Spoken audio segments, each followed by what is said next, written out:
Everything Chris. Everything Chris. Everything Chris. Everything Chris. Everything Chris. Everything Chris. Everything Chris.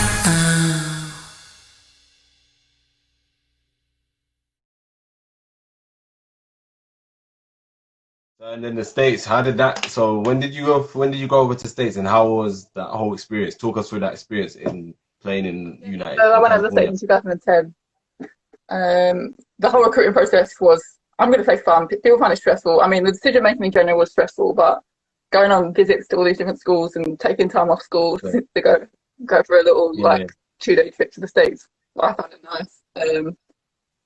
So I ended up picking Long Beach State.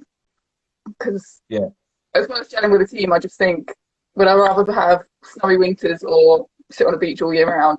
Well, not sit on a beach, but be 5 minutes from a beach all year round. What? Yeah. Is that so it? Maybe that beach life. Yeah. Oh, right. And what was the team like there? You know, the whole experience. Talk us through that, like, you know, the whole team that you played with and your whole time that you was there. Yeah, so people have mixed experiences with the States. I really, for the most part, I enjoyed it. There's obviously ups and downs. It's very intense environment to be in. When I made my decision to go to Long Beach, I decided that I wanted to go somewhere where I could potentially play my freshman year. Like, I didn't want to go all that way just to sit on a bench, do all of that training, sit on a bench. So, I mean, it wasn't going to be given to me, but I knew it would be an option for me to possibly play my freshman year and play like reasonable minutes. And so that happened, played my freshman year, like had good numbers, like was decent. Sophomore year, was that the year? I can't remember. Things went into a blur, it's a while ago.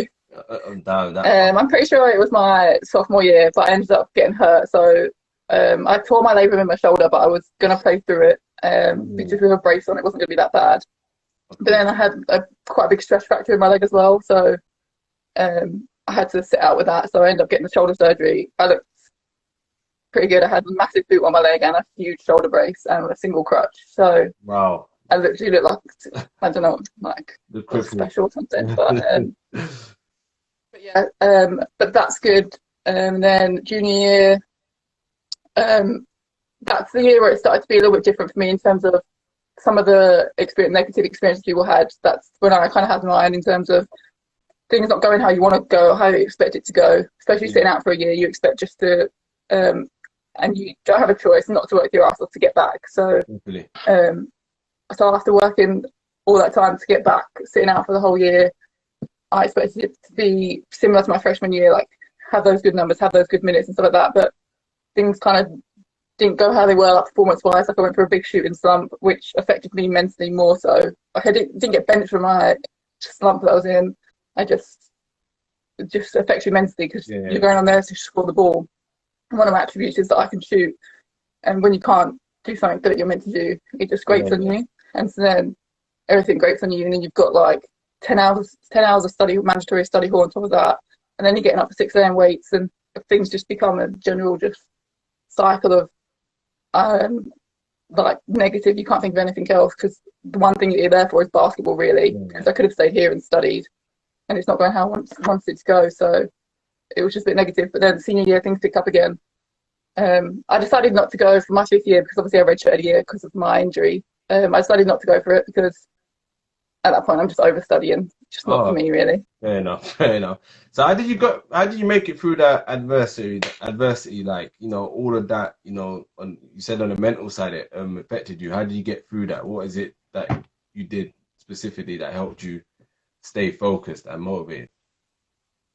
So the good thing about team sport is you've got people around you all the time. So obviously with college there's a turnover every year, but I kept in good contact with some of the seniors that had already left. So one of my best friends, who I'm still friends with now, she was really good support of me, just having a break from being around like an environment that was making me a little bit down about how I was shooting or how I was performing in general. And then the coaches on top of that, like they're there all the time. Like if you want to get up at 6 o'clock in the morning and go shoot, like they'll open the gym for you, they'll come.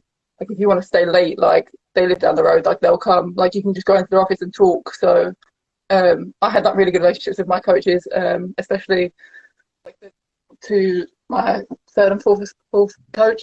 So I would just go to them and vent and stuff like that. But it was just good to not necessarily think about basketball all the time. So I had friends that weren't on the basketball team. So I had people in different sports, like people in my classes that I just got to have a break from. So like maybe have a break from basketball. So sometimes you have that thing where you got people where you can just go somewhere and talk about other stuff other than basketball, talk about life, and get that helps you get through it. So your relationship with your coach in California, what was that like, say, from when you started to when you graduated? So my head coach, it kind of fizzled out towards the end, to be honest. She didn't like the fact, we were fine until the fact I told her I didn't want to take my 5th year. So that kind of disintegrated our relationship just because of the fact I didn't want to take my 5th year. But it is what it is. Like, I have no bad blood against her. And I think, to be honest, if I speak to her now, she'd be over it. But at that time, that's how it was left. She wasn't happy that I wasn't taking my 5th year. But all the other coaches kind of understood where I was coming from. She'd never been out of Southern California, like, pretty much in her life. So she didn't really get the fact that I was living how many thousand miles from home. She did get it, but she didn't at the same time. Whereas the other coaches kind of emphasised a little bit with the fact that I was so far away from home. I'd been that far away from home for 4 years. So I left it with the 3 other coaches and a lot better than I left it with my head coach. But it is what it is. It is what it is, you know what I mean? And it was a better choice for you, so I guess. After California, you played, I believe, in Italy and Spain. Everything Chris. Everything Chris. Everything Chris. Everything Chris.